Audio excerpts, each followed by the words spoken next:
Vamos a conversar con el ex ministro de Gobierno de Alejandro Toledo y ex congresista Juan Cheput, conectado desde Lima, sobre lo que está pasando en ese país, en particular con el gobierno, con el presidente del gobierno, ¿cierto? Pedro Castillo. ¿Cómo está, Juan? Muy buenos días, Lucía. Es un placer conversar nuevamente contigo. Un Sí, saludo para ti. igualmente. Muchas gracias. Y conectados además con toda Latinoamérica a través de DNews para explicar un poco lo que está pasando con la presidencia de Castillo, que hasta hace poco enfrentaba varias acusaciones, él y su círculo cercano, ¿no es cierto?, en el ámbito de la justicia, pero hoy se presenta además una acusación constitucional. A su juicio y hasta el momento por los antecedentes que ¿tiene fundamento? Por supuesto que tiene fundamento y además no es una cuestión de la actual fiscal Patricia Benavides, como señala el presidente, argumentando que se trataría de una nueva modalidad de golpe de Estado, lo cual es absolutamente falso.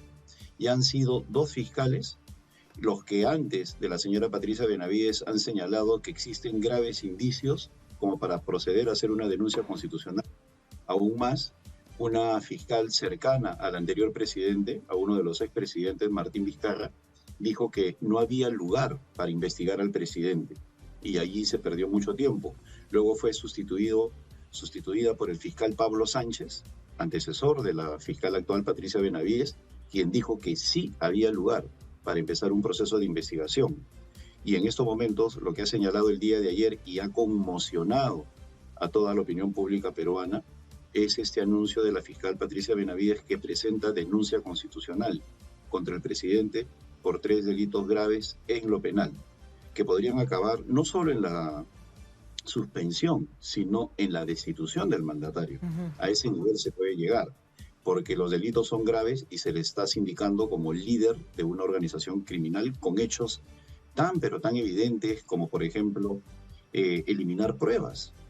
Parte de la acusación fiscal señala que cuando se buscaban evidencias para ver los visitantes extraños a Palacio de Gobierno, un colaborador eficaz señala que el presidente ordenó quitarle los celulares a los vigilantes, a las personas que habían tenido acceso a esa visita, y su propio secretario general los arrojó al mar del Callao y destruyó también cuadernos de notas sobre esa visita.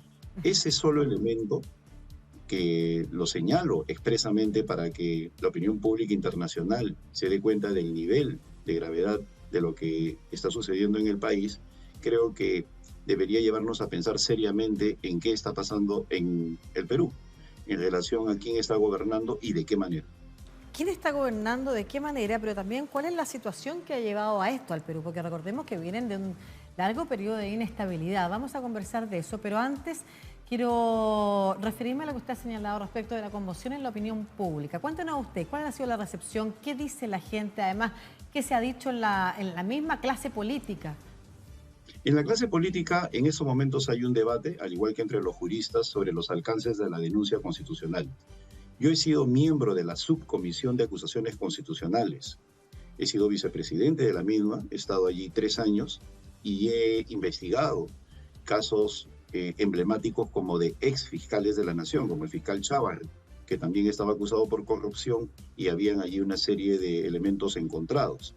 Con esa experiencia puedo señalar que la acusación de la fiscal es absolutamente grave y no solamente se enmarca en lo que vendría a ser el antejuicio político, es decir, despojar de su inmunidad al presidente para que sea investigado como cualquier ciudadano, sino que también puede ir al juicio político, a una suerte de impeachment, es decir, que como consecuencia de la indignidad de ejercer el cargo, pueda ser separado del poder. Y eso corresponde única y exclusivamente al Congreso. Aún más, la fiscal de la Nación, en la conferencia de ayer, ha hecho del ejercicio comunicacional, creo yo, un arte. Hacia su hombro izquierdo se presenta la fiscal Marita Barreto y el policía, el oficial Harvey Colchado. Ambos han sido han sido sindicados como posibles víctimas de un sicario que habría estado teniendo contactos con gente de Palacio de Gobierno. Perdón, se refiere a las imágenes en las que la fiscal anuncia, ¿no es cierto?, que las estábamos viendo recién. Podríamos buscar esa imagen. La que está con la cinta roja sobre el pecho y el que está justo entre la señora de cinta roja, que es la fiscal Marita Barreto, y la propia fiscal de la Nación es el oficial Hervey Colchado. Entonces, ambos han sido amenazados de muerte. Y al aparecer en una conferencia de prensa inusual por el estilo y la firmeza, pues obviamente estamos hablando de una situación que ha conmocionado a la opinión pública y divide a algunos que dicen que esto no tiene sustento constitucional, lo cual desde mi punto de vista es incorrecto. Sí hay sustento constitucional por el lado del juicio político, como ya lo expliqué, que es el impeachment, y el antejuicio, que significa despojar de la inmunidad al presidente para que empiece a ser investigado. Lo que señalan algunos políticos en el Perú, rotundamente equivocados, es que el presidente no puede ser acusado durante su periodo. Le iba a preguntar, le iba a preguntar sobre eso, Juan, porque sería el primer caso en el que efectivamente se le acusa durante su periodo, habiendo existido en Perú otros presidentes enjuiciados, pero una vez que se termina el periodo presidencial, de alguna forma había un acuerdo político para que cualquier investigación que se iniciara cuando un presidente ha dejado su mandato. Eso es así, ¿no? Bueno, en realidad las investigaciones dependían del fiscal. En algunos casos prosperaron, como en el caso de Alejandro Toledo. Y el juego de palabras está en que la fiscal Patricia Benavides no está hablando de acusar al presidente, está hablando de empezar el proceso de investigación. La acusación puede ser al culminar su mandato y ella está invocando, por si consigue pruebas plenas antes de que culmine el mandato, de la Convención de la Lucha contra la Corrupción de Naciones Unidas, que desde el momento que es una convención, que es un tratado, está por encima del sistema jurídico peruano y tendríamos que honrarlo, ¿no? Esa es otra cosa. Y ahí sí tendría que haber una interpretación constitucional del Congreso. Pero ella no está hablando voy a acusar, ella está hablando voy a investigar. Claro. Permíteme levantarle la inmunidad para investigarlo, tal y como fue con Martín Vizcarra, por ejemplo, que se solicitó lo mismo, pero como la carga de la prueba era tan contundente como ahora, Martín Vizcarra fue vacado.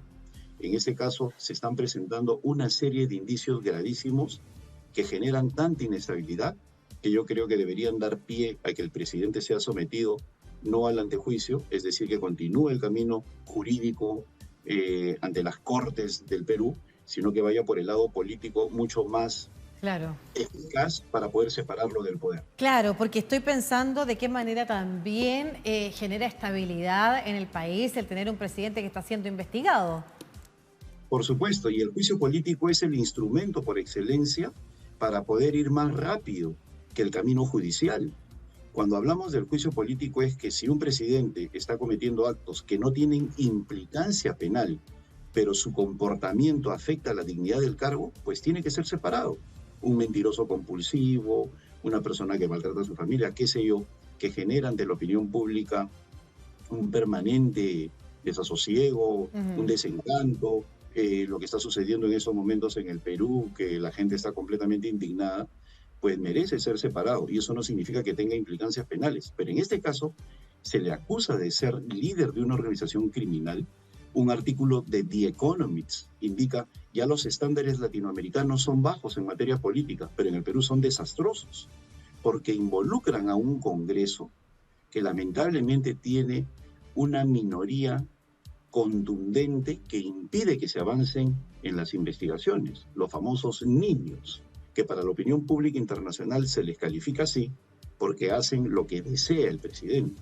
Sí, ahora Pedro Castillo no tiene mayorías en el Congreso, no ha tenido respaldo en el Congreso desde los inicios, llega además a gobernar a Perú producto de que las coaliciones más grandes finalmente terminan fragmentándose.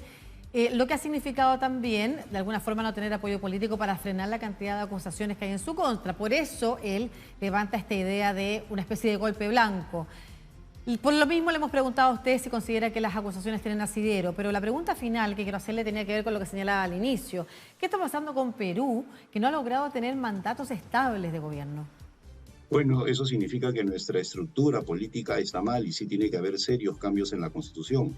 Se reclama, por ejemplo, la vuelta al Senado, una mayor representación en la Cámara, diferenciar el periodo de elección del presidente del de las cámaras, en el supuesto de que se pueda seguir avanzando en ello, quitarle inmunidad a los parlamentarios y al propio presidente, hacer posible la renuncia a los parlamentarios, es decir, una serie de reformas que permitirían que nuestro sistema no sea tan vulnerable ante los hechos de corrupción como en la actualidad. Y en lo que se refiere al presidente de la República, él no tendrá mayoría, pero tiene la minoría suficiente para bloquear. Por ejemplo, en el Perú hay 130 parlamentarios. El presidente no tiene 50, 55 parlamentarios, pero se necesitan 87 votos para poder destituirlo. Entonces, él, consiguiendo 40, y se dice que ya tiene más de 40, bloquea cualquier tipo de iniciativa, pues tiene 40 fuera de aquellos que están metidos en diversas bancadas sin que se sepa que son oficialistas.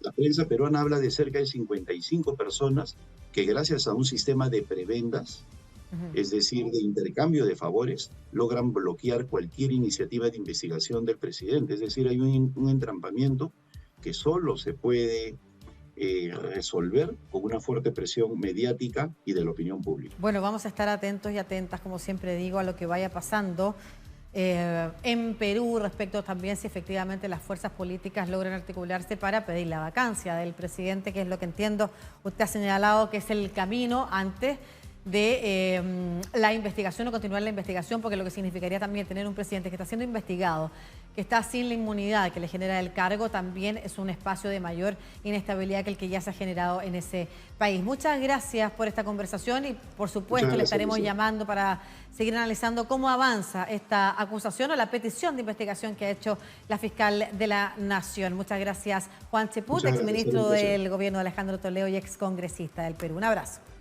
Un abrazo, gracias.